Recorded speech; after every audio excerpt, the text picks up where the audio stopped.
ముఖ్యమంత్రి వైఎస్ జగన్మోహన్ రెడ్డికి చికిత్స పూర్తి చేశారు. 2 స్టిచెస్ పడ్డాయని కూడా వైద్యులు చెప్తున్నారు. అలాగే డీప్గా కట్ అయింది, ఇంజురీ అనేటువంటిది, గాయం కూడా అనేటువంటిది వైద్యులు చెప్తూ వస్తున్నారు. అలాగే సింగ్ నగర్లోని ఓ స్కూల్ బిల్డింగ్ దగ్గర కూడా ఈ యొక్క దాడి ఘటన జరిగింది. మరింత సమాచారం అందించడానికి మా ప్రతినిధి వినాయక్ అందిస్తారు. వినాయక్, ఇప్పుడే వైద్య చికిత్స అనంతరం అక్కడ 2 స్టిచెస్ పడ్డాయి, అలాగే డీప్గా ఇంజురీ అయిందంటూ కూడా వైద్యులు చెప్తూ వస్తున్నారు. పూర్తిగా ముఖ్యమంత్రి వైఎస్ జగన్మోహన్ రెడ్డికి అదృష్టం కొద్దీ కూడా కను యొక్క పై భాగంలో తగడం వల్ల కూడా గాయం యొక్క తీవ్రత కూడా తగ్గింది. లేకపోతే కంటికి కానీ తగిలుంటే మరింత ప్రమాదం ఉండేదంటూ కూడా మనం చూస్తూ వస్తున్నాం పెద్ద సంఖ్యలో కూడా. వినాయక్, అక్కడ తాజా సిచ్యువేషన్ ఏంటి, పూర్తి అప్డేట్స్ ఏంటి వినాయక్? ఏదైతే ప్రాథమిక చికిత్స పూర్తి చేసుకున్న తర్వాత ఇప్పుడు విజయవాడ ప్రభుత్వ ఆసుపత్రిలో ఆయనకు వైద్యులు పూర్తి స్థాయిలో పరీక్షలు నిర్వహించారు.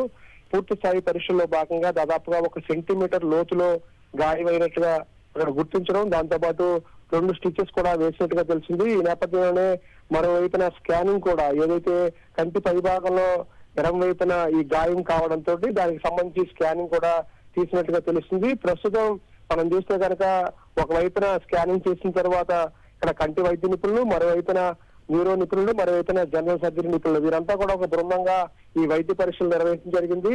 ఎటువంటి తీవ్ర ప్రమాదం తప్పినట్లుగానే వైద్యులు చెప్తున్నారు. ఈ నేపథ్యంలోనే చాలా అదృష్టవశాత్తు కంటి పై భాగంలో తగలడం, అది కూడా ఒకవైపున మనం చూస్తే కనుక ఒక తీవ్రమైన గాయం నుంచి కొంత ఉపశమనంగా ఇప్పుడు ప్రస్తుతం పూర్తి స్థాయిలో 2 స్టిచెస్ వేయడంతో ఒక పూర్తి స్థాయిలో కోలుకునే విధంగా కొన్ని మందులు కూడా రాసినట్టుగా తెలుస్తుంది. ఈ నేపథ్యంలోనే ముఖ్యమంత్రి వైఎస్ జగన్మోహన్ రెడ్డికి చికిత్స అందించిన తర్వాత వైద్యుల బృందం కొంత దానికి సంబంధించి కొన్ని సూచనలు కూడా చేసినట్టుగా తెలుస్తుంది. ఈ నేపథ్యంలో ముఖ్యమంత్రి వైఎస్ జగన్మోహన్ రెడ్డికి ప్రస్తుతం పూర్తి స్థాయి చికిత్స అందించిన తర్వాత 2 స్టిచెస్ వేసిన తర్వాత ఆయన ఇప్పుడే నైట్ స్టే క్యాంప్ కి బయలుదేరడం జరిగింది. మరి కాసేపట్లోనే ముఖ్యమంత్రి వైఎస్ జగన్మోహన్ రెడ్డి తిరిగి కేసరపల్లికి రాబోతున్నారు. ఇది నిజంగా మీరు చెబుతున్నట్లుగా చాలా అదృష్టంగానే మనం భావించాల్సి ఉంటుంది. ఎందుకంటే చాలా దురదృష్టకరమైన సంఘటనలో ఆ కంటి పై భాగంలో తగలడం వల్ల కంటికి ఏమాత్రం తగిలినప్పటికీ కూడా తీవ్రమైన గాయమై కంటి చూపు కూడా కోల్పోయే పరిస్థితి వచ్చేదని కూడా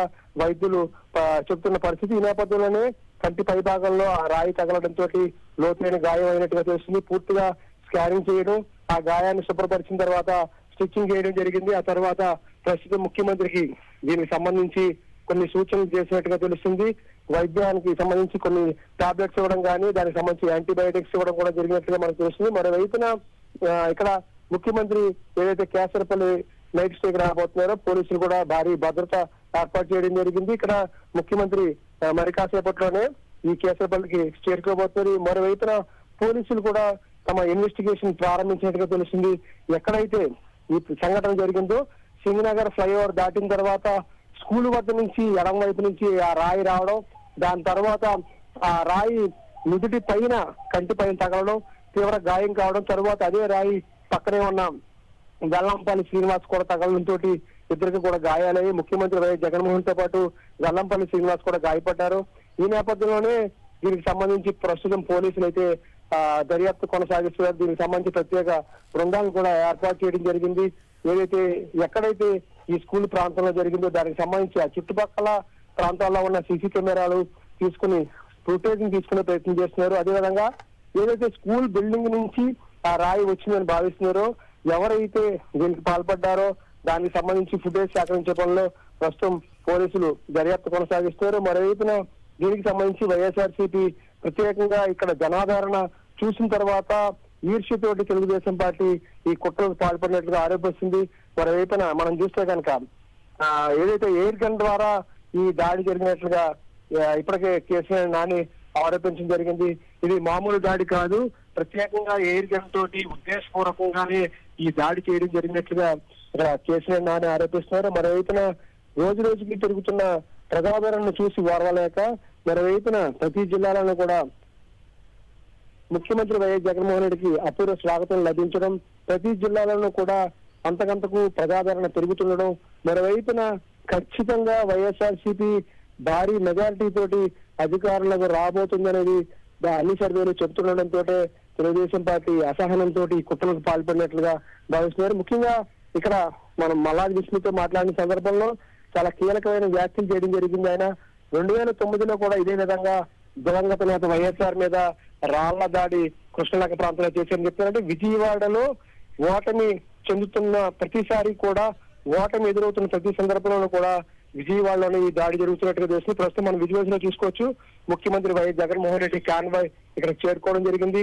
ముఖ్యమంత్రి వైఎస్ జగన్మోహన్ రెడ్డి ప్రస్తుతం ఆయనకి పూర్తి స్థాయిలో చికిత్స అందించిన తర్వాత, ఆయనకి స్టిచెస్ వేసిన తర్వాత ఆయన కాన్వాయ్ మనం విజువల్స్ లో చూస్తున్నాం. ముఖ్యమంత్రి వైఎస్ జగన్మోహన్ రెడ్డి కాన్వాయ్ ఇప్పుడే ఇక్కడికి రావడం జరిగింది. ముఖ్యమంత్రి వైఎస్ జగన్మోహన్ రెడ్డి కేసరపల్లి చేరుకున్నారు.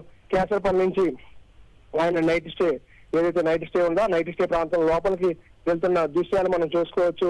మొత్తం ఓవరాల్ గా ఇప్పటికే దీనికి సంబంధించి కొంత 2 స్టిచెస్ పడడం, తర్వాత దానికి సంబంధించి యాంటీబయాటిక్స్ ఇవ్వడంతో పాటు కొన్ని మందులు ఇవ్వడంతో పాటు కొన్ని సూచనలు కూడా వైద్యులు కొన్ని సలహాలు పాటించాలి సూచనలు కూడా చేసినట్టుగా తెలుస్తుంది. ఈ నేపథ్యంలో ముఖ్యమంత్రి రేపటి షెడ్యూల్ మీద ఇప్పుడు దానికి సంబంధించి ముందుగా రేపు ఉదయం దీనికి సంబంధించి ముఖ్య నేతలతో కూడా ఆయన మాట్లాడే అవకాశాలు ఉన్నాయి. రాష్ట్ర వ్యాప్తంగా కూడా మరోవైపు ఇప్పటికీ ముఖ్యమంత్రి మీద జరిగిన దాడికి నిరసనలు వ్యక్తమవుతున్నాయి. ప్రతి జిల్లాలను కూడా వైఎస్ఆర్సీపీ శ్రేణులు నిరసనలు వ్యక్తం చేస్తున్నారు. నేపథ్యంలోనే ఎక్కడికక్కడ నిరసనలు వ్యక్తమవుతున్నాయి. ప్రతి చోట కూడా ముఖ్యమంత్రి ఆరోగ్యం కుదుటపడాలి, మళ్ళీ ఆయన పూర్తి స్థాయిలో ఆయన బస్సు యాత్ర కొనసాగించి పార్టీకి సంబంధించిన కూడా 175 సీట్లు తీసుకురావడంలో ఆయన మరింత ఉత్సాహంగా పనిచేయాలంటూ కూడా ప్రతి చోట కూడా తెలుగుదేశం పార్టీ చేసిన ఈ ఆగడాల మీద నిరసనలు వ్యక్తమవుతున్నాయి. నేపథ్యంలో ముఖ్యమంత్రి కాన్వాయ్ ఇప్పుడే ఇక్కడ కేసరపల్లికి చేరుకుంది. రేపు ఉదయం కొంతమంది ముఖ్య నేతలతో కూడా ముఖ్యమంత్రి వైఎస్ జగన్మోహన్ రెడ్డి భేటీ ఉంటుందని చెప్తున్నారు. ఈ నేపథ్యంలోనే తదుపరి షెడ్యూల్ కి సంబంధించి ఏ విధంగా ముందుకు వెళ్ళాలి, ఎలా దీనికి సంబంధించి బస్సు యాత్ర కొనసాగించాలి, బస్సు యాత్రలో ఏ విధంగా జాగ్రత్తలు తీసుకోవాలని కూడా వైఎస్ఆర్సీపీ నాయకులు కొన్ని సూచనలు చేసే అవకాశాలు ఉన్నాయి. మరోవైపున మనం చూస్తే ఇప్పుడే వైద్యులు మనకు అందుతున్న సమాచారం మేరకు పూర్తి స్థాయిలో స్కానింగ్ చేయడం జరిగింది. ప్రమాదం అంటే భారీ ప్రమాదం తప్పిందని అయితే వైద్యులు ధృవీకరించారు. ఉద్దేశపూర్వకంగా జరిగిన దాడిగానే, కుట్రపూరితంగా జరిగిన దాడిగానే ఏదైతే ప్రజలు విజయవాడ నగరంలో దాదాపుగా మనం చూస్తే కనుక కేవలం అరగంట 2 గంటల లోపున పూర్తి కావాల్సిన విజయవాడ బస్సు యాత్ర దాదాపుగా 6 నుంచి 7 గంటల పైగా కొనసాగిన నేపథ్యం, మరోవైపున ప్రజలు అపూర్వంగా స్వాగతం పలికిన నేపథ్యంలోనే ప్రజాదరణ చూసి ఓర్వలేక తెలుగుదేశం పార్టీ కుట్రపూరితంగా సెంట్రల్ నియోజకవర్గంలో దాడికి పాల్పడినట్లుగానే వైఎస్ఆర్సీపీ దీన్ని ఖండిస్తూ రాష్ట్ర వ్యాప్తంగా నిరసన చేపట్టింది. ఈ నేపథ్యంలోనే ముఖ్యమంత్రి వైఎస్ జగన్మోహన్ రెడ్డికి రెస్ట్ ఇవ్వాలనేది కూడా వైద్యులు సూచించారు. ఈ నేపథ్యంలో ముఖ్యమంత్రి నిర్ణయం ఏ విధంగా ఉంటుందో చూడాల్సి ఉంటుంది. మరోవైపున ఇప్పటికే రాష్ట్ర వ్యాప్తంగా ప్రతి జిల్లాలను కూడా మనం చూస్తే కనుక ఎక్కడికెక్కడ ముఖ్యమంత్రి వైఎస్ జగన్మోహన్ రెడ్డి చేపట్టిన మేమంతా సిద్ధం సభలకు కావచ్చు, సిద్ధం సభలకు కావచ్చు, 4 సిద్ధం సభలు నిర్వహించిన సందర్భంలో ఎక్కడికక్కడ అంటే కోస్తా జిల్లాలో కానీ, రాయలసీమ జిల్లాల్లో కానీ, మరోవైపున ఉత్తరాంధ్ర జిల్లాల్లో కానీ అపూర్వంగా కార్యకర్తలందరూ కూడా తరలి రావడం జరిగింది. ఆ తర్వాత మేమంతా సిద్ధం పేరుతోటి ఇడుపులపాయ నుంచి ప్రారంభించిన బస్సు యాత్ర కూడా అంతకంతకు రోజు రోజుకు కూడా ప్రజాదరణ పెరుగుతుండడంతో తెలుగుదేశం పార్టీ ఓర్వలేనితనంతో కుట్రలు పాల్పడినట్లుగా ఆరోపణలు వినిపిస్తున్నాయి. దీనికి ముందుగా మనం చూస్తే కనుక తెలుగుదేశం పార్టీ ఈ ఘటన జరిగిన వెనువెంటనే ఏ విధంగా స్పందించింది అనే దానికి సంబంధించి కూడా ఉదాహరిస్తున్నారు. ఏ విధంగా ఘటన జరిగిన వెంటనే దాన్ని కప్పుపుచ్చుకోవడం కోసం ఏ విధంగా విమర్శలు చేసింది అనేది కూడా ఉదాహరిస్తున్న నేపథ్యంలోనే ప్రస్తుతం తెలుగుదేశం పార్టీ డిఫెన్స్ లో పడినట్టుగా తెలిసింది. ఈ నేపథ్యంలోనే ప్రస్తుతం రాష్ట్ర వ్యాప్తంగా అయితే తెలుగుదేశం పార్టీ మీద నిరసనలు వ్యక్తమవుతున్నాయి. మరోవైపున ముఖ్యమంత్రి పూర్తిగా ఆరోగ్యం కోరుకోవాలని కూడా ప్రతి ఒక్కరు కూడా ప్రార్థిస్తున్నారు. ఈ నేపథ్యంలో పూర్తి స్థాయిలో ముఖ్యమంత్రి ఆరోగ్యం కుదిరిపడాలి. అదృష్టవశాత్తు ఆయన కంటి పై భాగంలో తగిలిందని అయితే అందరూ భావిస్తారు. చాలా పెద్ద ప్రమాదం తప్పింది. ఒకవేళ కంటి కింద భాగం కంటి మీద కానీ లేదంటే కనుక ఏదైతే మనం చూస్తున్నామో కొంచెం ఎడం వైపున తగిలింటే కనుక న్యూరో మీద కూడా ప్రభావం చూపించేది అనేది, మెదడు మీద కూడా ప్రభావం చూపించేది అనేది కూడా వైద్యులు ఆందోళన వ్యక్తం చేసిన పరిస్థితి. ఈ నేపథ్యంలోనే రక్తం ధారాళంగా కార్చినప్పటికీ కూడా ఆయన ప్రాథమిక చికిత్స చేయించుకుని ఈ సంఘటన జరిగిన వెంటనే అనూహ్యంగా జరిగిన సంఘటన నుంచి ఆయన వెంటనే తేరుకుని వెంటనే ఆయన ప్రజల యొక్క స్పందన కోసం అంటే ప్రజలు ఏదైతే తన కోసం అప్పటికి కొన్ని గంటల పాటు వర్షాన్ని సైతం లెక్క చేయకుండా తడుస్తున్న నేపథ్యంలో ప్రజల కోసం తన బాధను దిగమింగుకుని ముఖ్యమంత్రి వైఎస్ జగన్మోహన్ రెడ్డి తన బస్సు యాత్రను కొనసాగించారు. పంటి దిగువన ఆ బాధనంతా కూడా లోపలే దాచుకుని ఆయన ముందుకు అడుగులు వేసిన పరిస్థితి. ఈ నేపథ్యంలోనే కొన్ని గంటల పాటు ఆయన యాత్ర అడుగడుగున యాత్ర ఆలస్యం అవుతుంది. ఆ సందర్భంగా ప్రజలు తనపై చూపిస్తున్న అభిమానానికి ఆయన తన బాధను తనలోనే వ్యక్తం పరచకుండా తనలోనే దాచుకున్న పరిస్థితి. అప్పుడప్పుడు రక్తం కారుతున్న సందర్భంలో పక్కనే ఉన్న ఆయన ప్రత్యేక వైద్య నిపుణులు డాక్టర్ హరికృష్ణ ఆయనకి ప్రాథమిక చికిత్స చేయించడం జరిగింది. అప్పుడు మనం చూసుకుంటే కనుక కేసరిపల్లి వరకు కూడా ఇదే విధంగా ఆయన దాదాపుగా మనం చూస్తే కనుక అడుగడుగున ఆలస్యంగా ఎక్కడికక్కడ ప్రజలకు అభివాదం చేస్తూనే ప్రజలతోటి కరచాల నుంచి ప్రజలు ఆయన చూసేందుకు వస్తున్న సందర్భంలో ఆయన ఏమాత్రం కూడా ప్రజలను నిరాశపరచకుండా తనపై జరిగిన దాడిని సైతం బయటికి వ్యక్తపరచకుండా తన మీద జరిగిన దాడిని బయటికి తెలియనివ్వకుండా దాదాపుగా 2-3 గంటల పాటు కూడా పంటి దిగుకుని తన బాధను దిగమింగుకుంటూనే ముఖ్యమంత్రి బస్ యాత్రను కొనసాగించిన పరిస్థితి.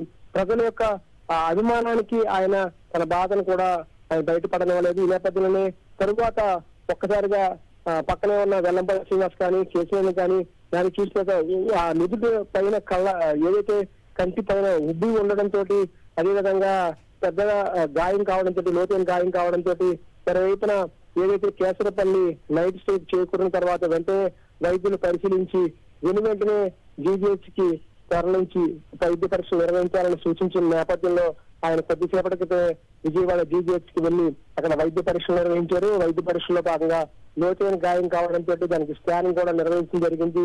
పూర్తి స్థాయిలో ఆ గాయాన్ని శుభ్రపరిచిన తర్వాత 2 స్టిచెస్ కూడా పడినట్లుగా కూడా వైద్యులు ధృవీకరిస్తున్నారు. ఈ నేపథ్యంలోనే ముఖ్యమంత్రి వైఎస్ జగన్మోహన్ రెడ్డికి జరుగుతున్న అపూర్వమైన ఘన స్వాగతం కావచ్చు, ప్రజాదరణను చూసి ఓర్వలేకే ఈ విధమైన దాడికి పాల్పడినట్లుగా తెలుగుదేశం పార్టీ మీద ఆరోపణలు చేస్తున్నారు. వైఎస్ఆర్సీపీ దీని మీద పూర్తి స్థాయిలో ఎలక్షన్ కమిషన్ కూడా ఫిర్యాదు చేయబోతోంది.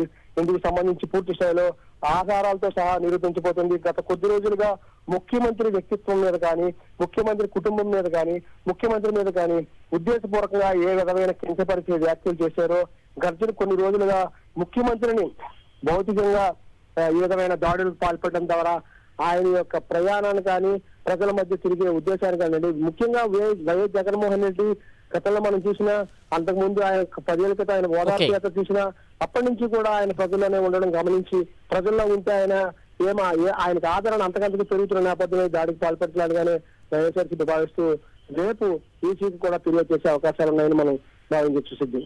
ఓకే వినాయక్.